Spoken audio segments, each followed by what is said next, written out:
हम पढ़ेंगे आई। ठीक है, सेंसरी ऑर्गन आई। सबसे पहले आई जो प्लेस्ड है हमारा आई ऑर्बिट पे है, ये स्कल। इसकी जो बाउंड्री है आई ऑर्बिट की वो superior, middle, lateral, inferior. Inferior boundary जो है वो orbital part of the maxillary bone है, ये हियर। एंड सुपीरियर बाउंड्री जो है वो हमारा orbital part of the frontal bone है।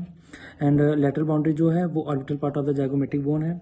देन मीडियल सरफेस से हमारा नेजल बोन है और पोस्टीरियर सरफेस हमारा स्पिनाट बोन का लेसर विंग है। यहाँ पे आई हमारा प्लेस्ड है, आई बॉल।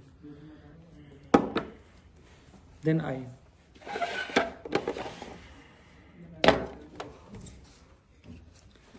हमारा 3 लेयर होते हैं। ट्यूनिक फाइब्रस लेयर होता है, फिर वेस्कुलर ट्यूनिक लेयर होता है, देन रेटिनल लेयर होती है। ठीक है, आउटर मोस्ट लेयर होता है ट्यूनिक फाइब्रस होता है, इसमें स्क्लेरा आता है और कॉर्निया आता है। ठीक है, स्क्लेरा क्या करता है, वो हमारा शेप को मेंटेन करता है, हमारे आई वॉल के शेप को मेंटेन करता है। ठीक है, और स्क्लेरम जो इंटीरियर सरफेस कवर करता है वो हमारा रहता है कंजनाइटल एपिथेलियम होती है। ठीक है, पोस्टीरियर सरफेस में हमारा ऑप्टिक नर्व हमारा पियर्स करता है और हमारे सिलरी वेसस और सिलरी नर्व पियर्सिंग करके निकलते हैं। ठीक है, अब देन अगला है कॉर्निया। कॉर्निया भी हमारा फाइब्रस लेयर होता है, बट ये नॉन वेस्कुलर पार्ट होता है, नॉन वेस्कुलर पार्ट होता है कॉर्निया। ठीक है हमारा, और देन हमारा वेस्कुलर ट्यूनिक में हमारा choroid, ciliary body and then iris है। तो ये है सिलरी बॉडी, ये हमारा आइरिस है। ठीक है, वेस्कुलर ट्यूनिक लेयर में सबसे पहले कोराइड हो गया। ठीक है, देन सिलरी बॉडी हो गई। ठीक है, देन ये हो गया हमारा कॉर्निया। ठीक है, अब कोराइड जो हमारा स्क्लेरा था उसमें कैनाल ऑफ स्लेम होते हैं। ठीक है, और हमारा कोराइड का क्या काम है, ये हमारा कोराइड हमारे इंटरनल सरफेस से स्क्लेरा को कवर करता है। ठीक है, अगला सिलरी बॉडी में हमारे 2 टाइप के मसल्स होते हैं, स्फिंक्टर मसल्स होते हैं और सिलरी मसल्स होते हैं, जो मियोसिस और मिडोसिस में हेल्प प्रोवाइड कराते हैं। ठीक है, पेपलरी मसल होता है और सिलरी मसल होते हैं। पेपलरी मसल जो होते हैं सेंट्रल में होते हैं, सिलरी मसल पेरिफेरल होते हैं, जो मिडियासिस और मायोसिस में हेल्प प्रोवाइड कराते हैं। ठीक है, अगला लेयर जो है इनर ट्यूनिक लेयर, वो मोस्ट इंपॉर्टेंट लेयर है, वो है हमारा रेटिना में रेटिनल लेयर है। ठीक है, अब रेटिनल लेयर जो होती है वो हमारा दो टाइप्स के सेल से बने होते हैं, एक पिगमेंट लेयर होती है, एक नर्वस लेयर होती है। पिगमेंट लेयर में रॉड एंड कॉन सेल्स होते हैं। ठीक है, नर्वस लेयर में उसके 10 लेयर होते हैं, 10 लेयर होते हैं रेटिना के। तो सबसे पहला लेयर जो होता है वो पिगमेंट एपिथेलियम होता है। सेकंड जो है वो फोटो रिसेप्टर्स लेयर होती है। अगला आउटर इनर मेम्ब्रेन होता है, देन आउटर न्यूक्लियर लेयर होता है, देन आउटर प्लेक्सीफॉर्म लेयर होता है, इनर न्यूक्लियस लेयर होता है, इनर प्लेक्सीफॉर्म लेयर होता है, फिर देन क्यूनिफॉर्म नर्वस और इनर लिमिटिंग मेम्ब्रेन होती है। ये 10 लेयर रेटिनल लेयर हो गई।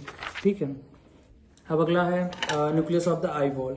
अब आई वॉल के न्यूक्लियस में जो सेंट्रल हमारे आई में सेंट्रल लोकेटेड है। ठीक है, ये इसमें क्या क्या होता है, विट्रस बॉडी होती है, लेंस होता है, एक्वस ह्यूमर होता है। एक्वस ह्यूमर में हमारा ये हो गया, ये हमारा हो गया विट्रस बॉडी। ठीक है, विट्रस बॉडी हो गया। अब इधर लेंस हो गया, हम देख सकते हैं ये है हमारा लेंस, ये है हमारा लेंस।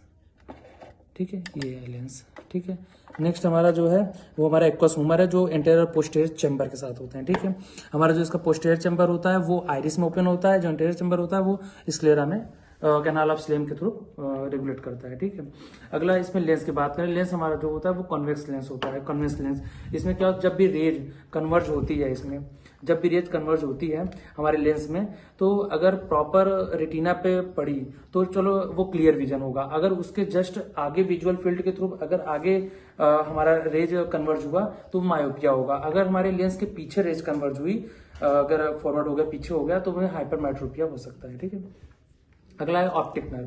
तो हम बात करते हैं ऑप्टिक नर्व के। ऑप्टिक नर्व जो होता है वो सेकंड केलियर नर्व्स है। ठीक है, इसके 4 पार्ट होते हैं। सबसे पहला पार्ट इंट्रा ऑकुलर पार्ट होता है, इसका लोकेशन जो है वो आई वॉल पे है, प्रॉपर आई वॉल पे है इंट्रा लोकेशन। ठीक है, अगला है intra orbital part. Intra orbital जो पार्ट होता है इसका जो है वो wall of the optic wall, वो goes inter into the optic canal. Optic canal के पहले तक हम मान सकते हैं कि ये इंट्रा ऑर्बिटल पार्ट है। Then intra canalicular part. Intra canalicular part जो होता है वो ऑप्टिक कैनाल के विदिन जो हमारा ऑप्टिक नर्व होता है उसे इंट्रा कैनालिकुलर पार्ट बोलते हैं ऑप्टिक नर्व का। चौथा पार्ट है इंट्राक्रेनियल नर्व। इंट्राक्रेनियल नर्व जो होता है वो ऑप्टिक कैनाल से निकल के बाहर जाता है हियर। ठीक है, ऑप्टिक कैनाल के बाहर जो होता है वो इंट्राक्रेनियल पार्ट होता है। ठीक है, अब हम बात करते हैं muscles of the eye. Muscles of the eye में हमें पता है muscles of the eye 2 types के होते हैं। एक तो पेपलरी मसल और सिलरी मसल होता है, जो यहाँ होते हैं पेपिलरी और सिलेरी मसल्स होते हैं अंदर, जो मिडियासिस और मायोसिस के लिए हेल्प प्रोवाइड कराते हैं। कुछ ये इंटरनल मसल थे। एक्सटर्नल मसल जो आप आई के होते हैं वो हमारा superior rectus, medial rectus, lateral rectus, ठीक है, इंफीरियर रेक्टस और 2 ऑब्लिक। सुपीरियर ऑब्लिक इधर है, इंफीरियर ऑब्लिक इधर नीचे से, medial rectus, lateral rectus, superior rectus और इंफीरियर रेक्टस। तो ये है एक्सटर्नल हमारा, ठीक है। अगला नेक्स्ट हम बात करते हैं हम विजुअल एनालाइजर, ठीक है। विजुअल एनालाइजर में हमारे सबसे पहले फर्स्ट ऑर्डर न्यूरॉन जहाँ होते हैं, फर्स्ट ऑर्डर न्यूरॉन हमारा रोड एंड कॉन्सियस में होते हैं, ठीक है।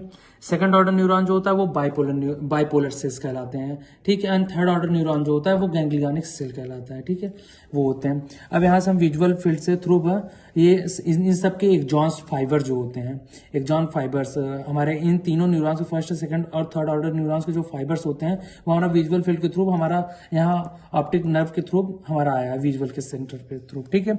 देन ये आगे बढ़ के ऑप्टिक कियाज्मा बनाया और ऑप्टिक ट्रैक्ट के थ्रू आगे बढ़ा। फिर इसके बाद देन इसके अलावा हमें जो थैलमस का जो पोस्टीरियर न्यूक्लियस है ऑफ द थैलमस में, इसमें भी हमारा इसके साथ और सुपेरियर कॉलिकुलस के साथ जो हमारा मिड ब्रेन का पार्ट है ये हमारा ट्रैक्ट कंटिन्यू किया। और फिर देन लैटरल जेनिकुलर बॉडी के थ्रू हमारा ये ट्रैक्ट और कैनाल मतलब ट्रैक्ट आगे बढ़ा, ठीक है। देन ये प्रॉपर हमारा इंटरनल कैप्सूल के थ्रू होते हुए हमारा calcarine sulcus of the occipital lobe में कन्वर्ट होता है, जहां पे इसका कॉर्टिकस सेंटर है विजुअल का, ठीक है।